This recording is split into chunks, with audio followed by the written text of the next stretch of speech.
guys, welcome back to the Convenient Car Channel, where shit just is not convenient at all.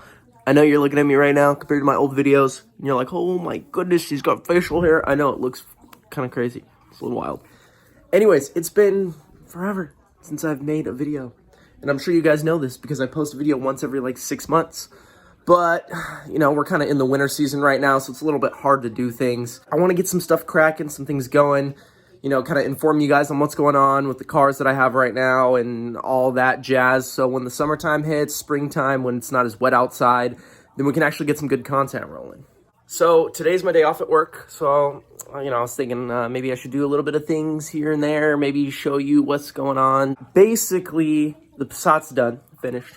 I know I've said this before, but it's like finished. I blew it up last time. You guys saw that. You saw when I was putting it together last December or January, I think it was. You guys saw me, you know, assembling everything, but it's been done for a while. I had to figure out a few issues with the tune. For some reason, it was leaning out and all that stuff, but she's all dialed in.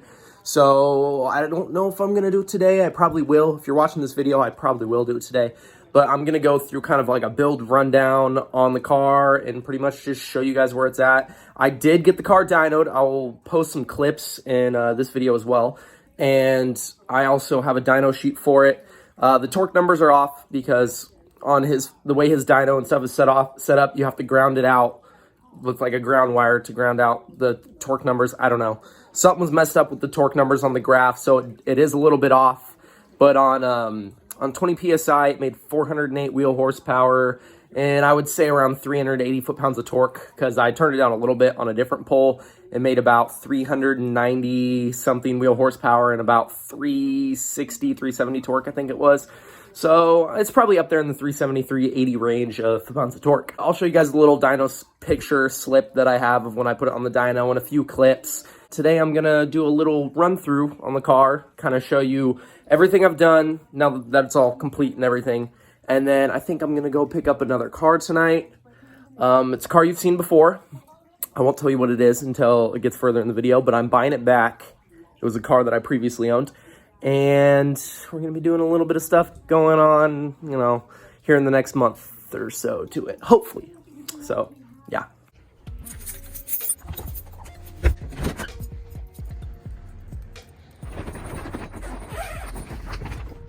All my cars are in the way.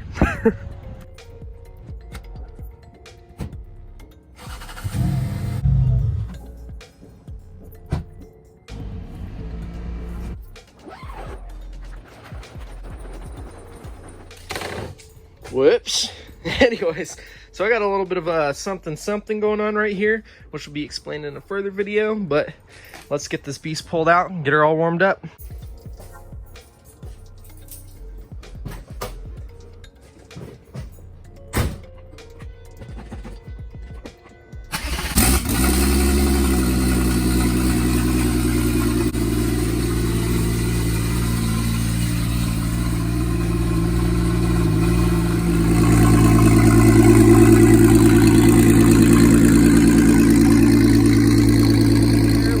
Right now, but I'm in the Passat. You know, it's running a little bit rich. It's still warming up. Got the AFRs, the wideband, boost controller, all that stuff going on. Over here, I got my little toggle switch for the air to water cooler to get the pump running, and then my fan switch, which obviously I'm not going to turn on until it gets warm. But don't mind the cracked windshield. I still need to get that fixed. But yeah, so I'm in the Passat right now. I'm letting it warm up. We're going to go on a little trip real quick. I need to run to the bank and get some money for the car that I'm getting back tonight. You'll see there's something a little bit different about it, and you know, I'm gonna see if you'll notice that. But let's go on a drive. I'm gonna stop by my work to say hi to my coworkers and maybe do some polls. We'll see.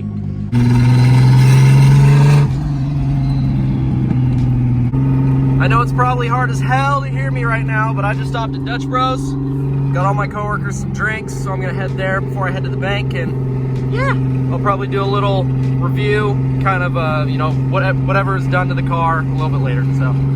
All right, guys, I'm back home now from running those errands, from going to work and getting some money out to pick up that car later. But now, we're gonna actually start the build review on my 91 Volkswagen Passat. All right, I know it's a lot to see, but this is my 1991 Volkswagen Passat. Starting with the easy things, the simple things, the things that you can see with your eyes. So we got this tube frame here. As you notice, it's not stock. I actually didn't do the work. Some dude in Oregon did. If I can find his Instagram, I will tag it down below. I don't think the car was wrecked. I think they just decided to do this because, you know, why not? But the tube work looks really good. Everything looks welded nice. It's plated at the strut towers. It's got the strut bar going on there. It's also got the mounting tabs for all the fenders and the front fascia and all that stuff to get everything aligned perfectly. If the hood was on, you wouldn't even know it's there. Coming to the engine, it's pretty much just a bone stock 12 valve.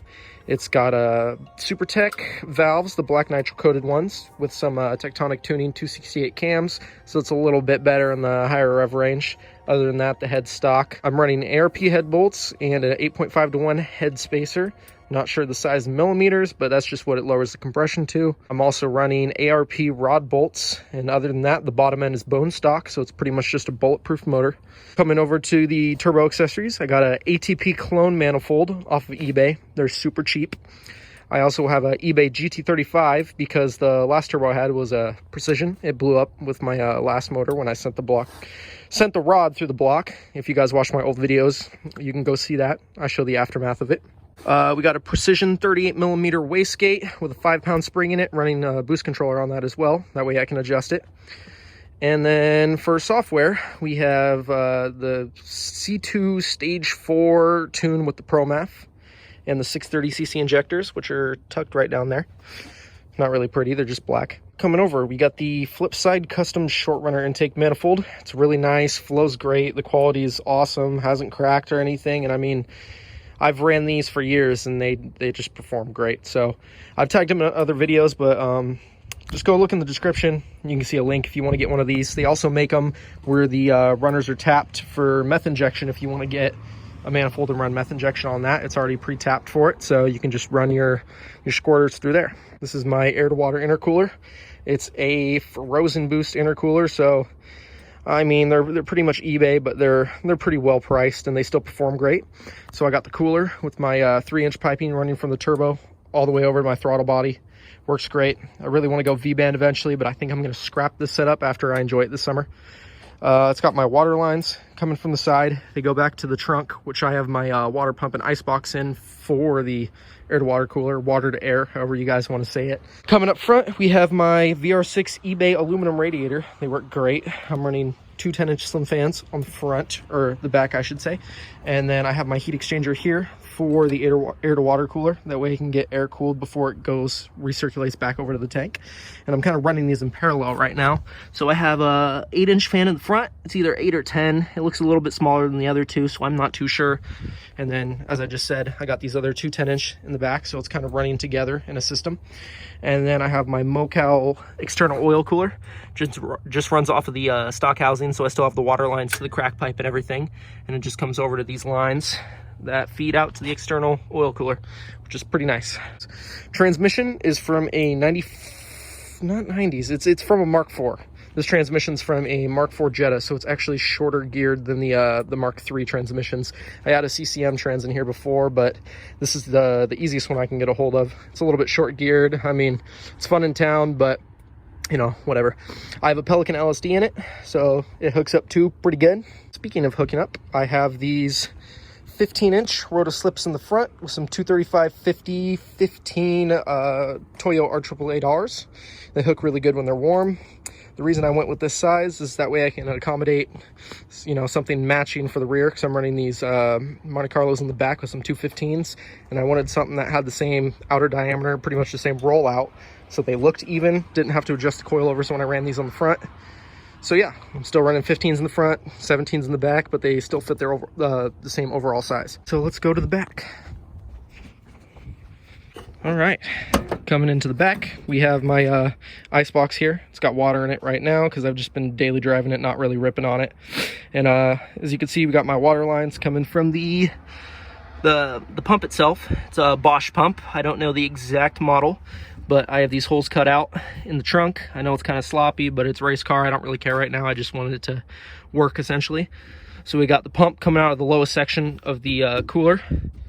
going down, goes to the front of the car, goes up to the cooler itself, and then it goes through the heat exchanger, reroutes back, comes back up here, and returns back into the ice box.